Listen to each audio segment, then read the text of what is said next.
Welcome back Ow. to. Are you alright? It hurt. He's still injured, by the way. He's always injured. It's okay. Tough love. Welcome back to another breakdown video of our second single. So today we're gonna talk to you a little bit about how this song was created, a little bit like we did in the last video.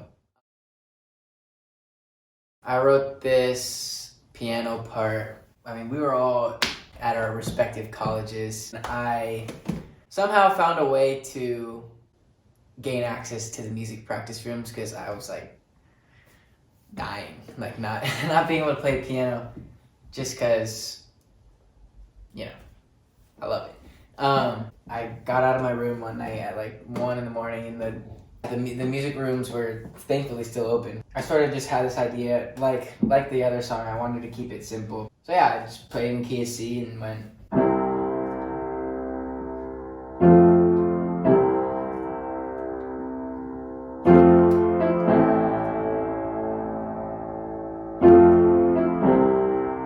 It's like, oh, that's a pretty not bad idea. And then I started adding a little more rhythmic and melodic ideas that grow gradually throughout the song. But that's essentially the intro and all of the verses.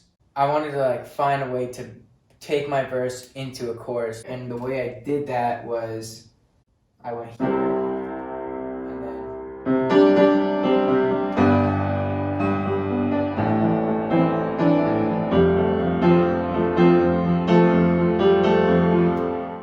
essentially all that is just G, A minor, F, sitting on the F. Yeah, and that's pretty much the chorus. The end of the chorus. To me, that's the most interesting part. Like, Yeah. that's one of the most interesting instrumental parts of the song. Okay, so, and then to get out of the chorus, I was like, oh, okay, how do we get out of this completely different sounding chorus and go back into this verse that at the time I had like envisioned in my head as like something really sad. But like, it didn't really turn out to be like that, which I'm very glad it didn't. But, Good job, Beast. yeah. And so yeah, I had to find a way to get back into the verse. I'd been listening to some Zac Brown band songs and like Love Zac Brown, man. I think Jackson 5 did it. Everybody does it, but what that sounds like is. Then what I chose to do was.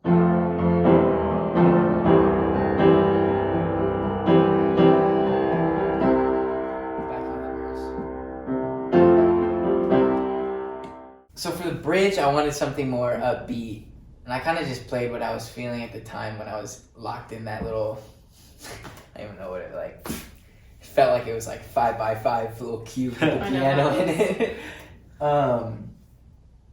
And I just sat down and I played this, and originally I didn't hear it to this song, but I played it anyways, and it happened to be in the same key, so I was like, all right. So what the bridge is basically C, G, A minor, E minor, F to C. But with like a little rhythm and groove, it sort of became.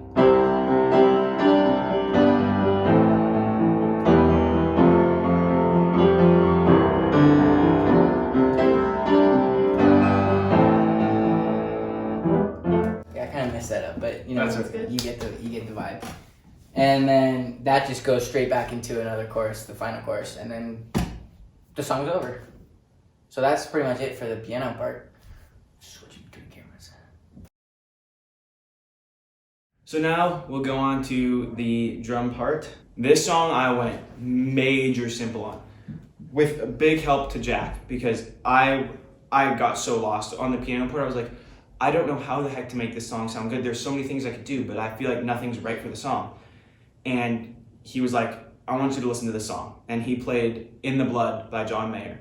He said, what if you tried doing the drum part like that? I said, that sounds like a great idea. It's like the first beat you'll ever learn on the drums. That's the main drum part. The part that I am most proud about that I made on this, there's two of them. One is coming out of the chorus. As you saw when Jack was talking about the piano, it has that fun little rhythm thing coming out of the end of the chorus. And here's the drum part I made.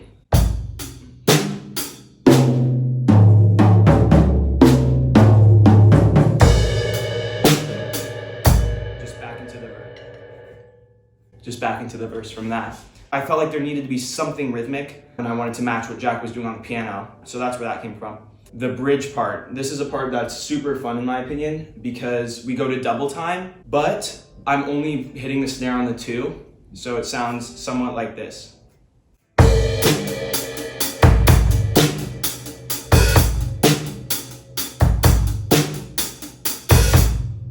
So that's basically the bridge part right there. And I wanted to do something fun with the snare. It still leaves a lot of space for the vocal to take over. For the guitar parts, again, I wanted to keep it pretty simple. So for the verses, it's essentially this.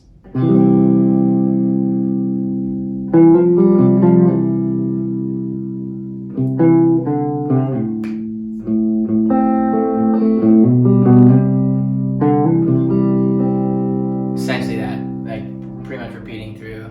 And then I also do something very, very similar on the acoustic, but we just thought it would add a lot of like brightness into the second verse when the guitars come in. For the acoustic part on the chorus, basically all it was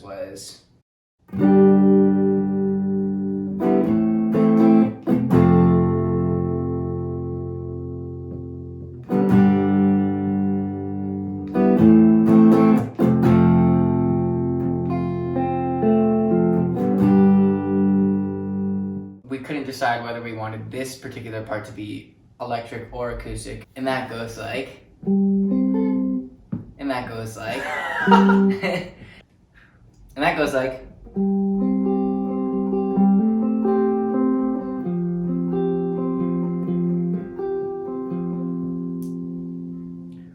Having slight intonation problems with my guitar, but that's okay. On the bridge, I put an acoustic part that sounded something like this. It's kind of like very active, so we had to like push it down in the mix a little bit. So that sounds like this.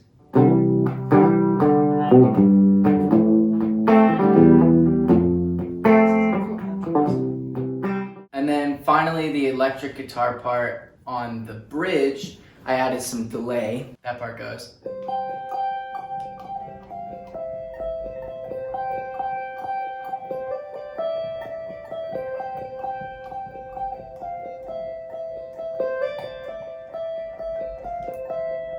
That's pretty much it, give or take like a few licks. Creating the melody and the vocals for this song, I had gotten a track, a rough track from Alex and Jack. It might have even just been like The It piano. did really bare. It was probably just the I think piano. it was. Just, I think I remember sending it in our group chat. Because like Yeah. I remember having like a long video from when I took it in the... Yeah. when I got it, I was away at school. We were all away at school for a lot of the song creation. That itself definitely shaped. It definitely was a big part of how the song came to be. Being away, I was able to reflect a lot about things that happened back at home, like before going to school. And so when it came to this song, first of all, I don't know, when I first heard it, it made me think of the beach.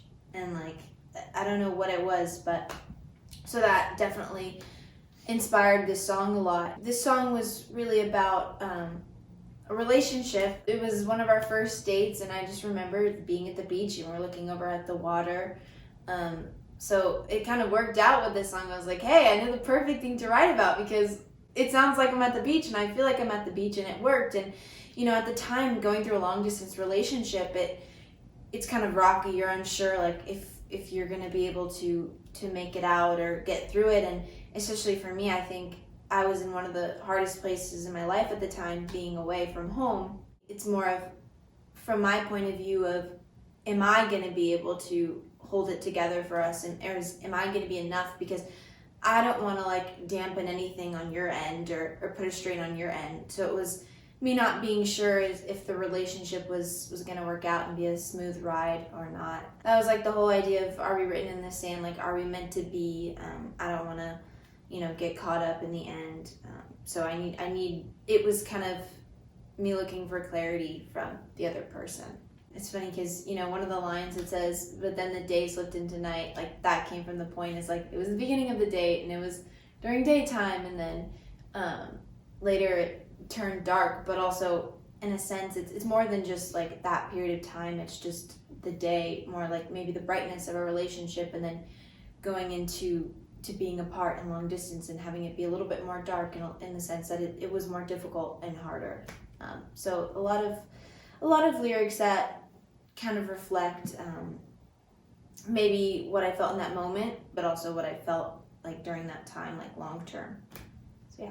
One thing that I noticed about the lyrics, those lyrics on the bridge and the melody on the bridge really fit the feeling of the song well. It feels like there's a little more hope coming from your end. Yeah, I think that's exactly it. It was a way to like brighten up the song and I didn't want necessarily people to get sucked into like, oh, this is sad, because I mean, yeah, if you look at it, maybe it's not the happiest song in the world, but also at the same time, it's not a sad song. The lyrics of it really turns to the other person.